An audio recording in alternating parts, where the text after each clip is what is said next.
Assalamualaikum warahmatullahi wabarakatuh. Tabipun, sahabat-sahabat sebangsa dan setanah air. Di video sebelumnya saya sudah membagikan tentang bagaimana tata cara dan juga persyaratan pencalonan, juga syarat calon pada Pilkada 2020. Nah, selanjutnya saya akan menyampaikan tentang bagaimana pengawasan pada tahapan pendaftaran, verifikasi syarat dan juga penetapan pasangan calon. Nah, kita mulai dari dasar hukum. Ini dasar hukumnya ya, ada Perbawaslu, PKPU yang menjadi pedoman pada tahapan ini. Selanjutnya, apa yang menjadi fokus pengawasan kita pada tahapan ini adalah yang pertama tentu saja penerapan protokol kesehatan. Jadi ini berlaku untuk semuanya, baik untuk penyelenggara, pengawas, maupun juga untuk bakal pasangan calon beserta tim, juga pihak-pihak lain yang terlibat pada tahapan pendaftaran bakal pasangan calon ini. Kemudian yang kedua, ketepatan waktu dan juga SOP pendaftaran. Nah, ini harus dipastikan waktunya itu sesuai dengan PKPU 4-6 September. Kemudian juga SOP pendaftaran betul-betul dilaksanakan oleh KPU. Kemudian yang ketiga, fokus kita kepada kelengkapan syarat calon dan juga data-data terkait. Ya, kemudian yang keempat, akses data syarat calon dan pencalonan. Jadi sebagai pengawas pemilu tentu sudah seharusnya kita mendapatkan akses data syarat calon dan pencalonan oleh KPU. Kemudian yang kelima, netralitas atau integritas ASN dan juga KPU selaku penyelenggara teknis. Kemudian yang terakhir adalah akses silang. Kita tentu berharap KPU juga memberikan akses silang kepada kita. Nah, selanjutnya bagaimana pengawasan pada verifikasi syaratnya?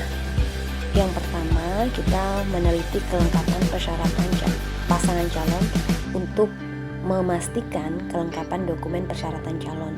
Jadi pada saat KPU melakukan verifikasi terhadap persyaratan calon ini, kita melakukan pengawasan secara melekat untuk memastikan kelengkapan dokumen persyaratan pencalonan, juga syarat calon.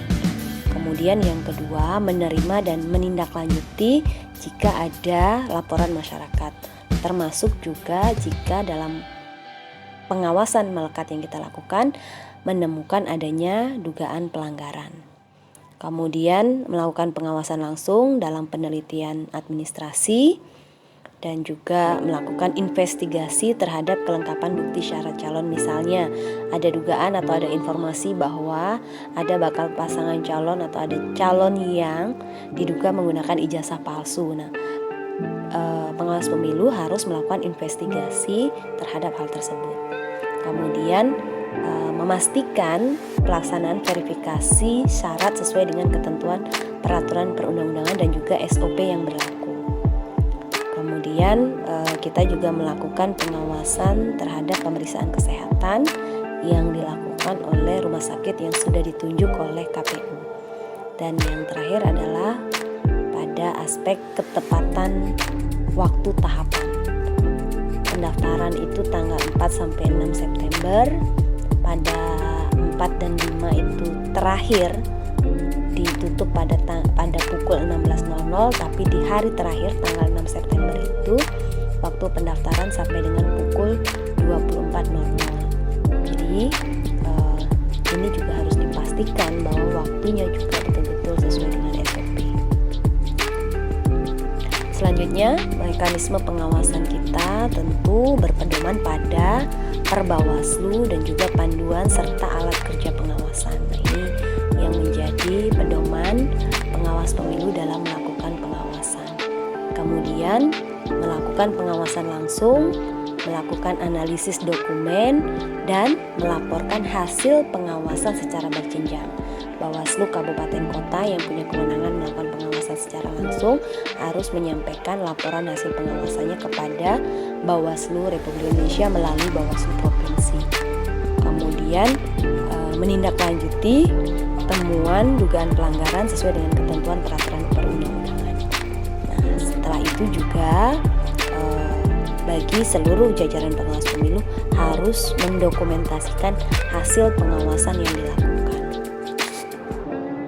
Nah, pada tahapan pencalonan ini ada beberapa kerawanan yang sering sekali terjadi. Ini dari pengalaman pilkada-pilkada sebelumnya ya. Pertama, pendaftaran itu dilakukan di akhir waktu pendaftaran. Ini biasanya terkait dengan rekomendasi DPP karena itu menjadi syarat pencalonan. Biasanya itu yang mengakibatkan bakal pasangan calon itu mendaftar di akhir waktu, dan ini tentu menjadi kerawanan karena ketika waktu yang diberikan itu sangat mepet dengan batas akhir, sementara ada tidak hanya satu misalnya bakal pasangan calon yang mendaftar, tentu itu akan menjadi persoalan. Kemudian berkas pencalonan dan syarat calon tidak lengkap, tidak transparan dan akuntabel dalam verifikasi syarat, baik syarat pencalonan maupun syarat calon. Kemudian dokumen pencalonan dan dokumen syarat calon tidak sah, dan keterlambatan atau tidak dilaksanakannya putusan pengadilan atau keputusan pengawas pemilu terkait dengan sengketa pencalonan, ini juga sangat mungkin terjadi. Kemudian juga kerawanan yang lain adalah partai politik mendaftarkan pasangan calon lebih dari satu pasangan calon atau dukungan ganda. Nah, ini tidak boleh karena partai politik hanya bisa mendaftarkan satu pasangan calon saja. Kemudian perbedaan pemahaman terhadap peraturan perundang-undangan antara penyelenggara pemilu. Bisa jadi ada perbedaan antara pemahaman yang dipahami oleh KPU dan juga oleh pengawas pemilu. Kemudian kerawanan yang lain adalah adanya dualisme kepengurusan partai politik. Ini terjadi juga dulu di Pilkada 2015. Selanjutnya juga sangat mungkin terjadi adanya mahar politik, kemudian pelaksanaan tidak sesuai dengan ketentuan peraturan perundang-undangan, kemudian yang terakhir tidak menindaklanjuti masukan dan tanggapan masyarakat. Ada tahapan di mana masyarakat dapat memberikan tanggapan kepada pasangan calon yang sudah mendaftar ke KPU dan KPU wajib menindaklanjutinya. Nah, sahabat-sahabat sekalian, demikian tadi mekanisme pengawasan yang harus dilakukan oleh jajaran pengawas pemilu pada tahapan pendaftaran dan juga verifikasi serta penetapan pasangan calon pada Pilkada 2020. Semoga bermanfaat dan sampai ketemu lagi di video-video selanjutnya. Wassalamualaikum warahmatullahi wabarakatuh.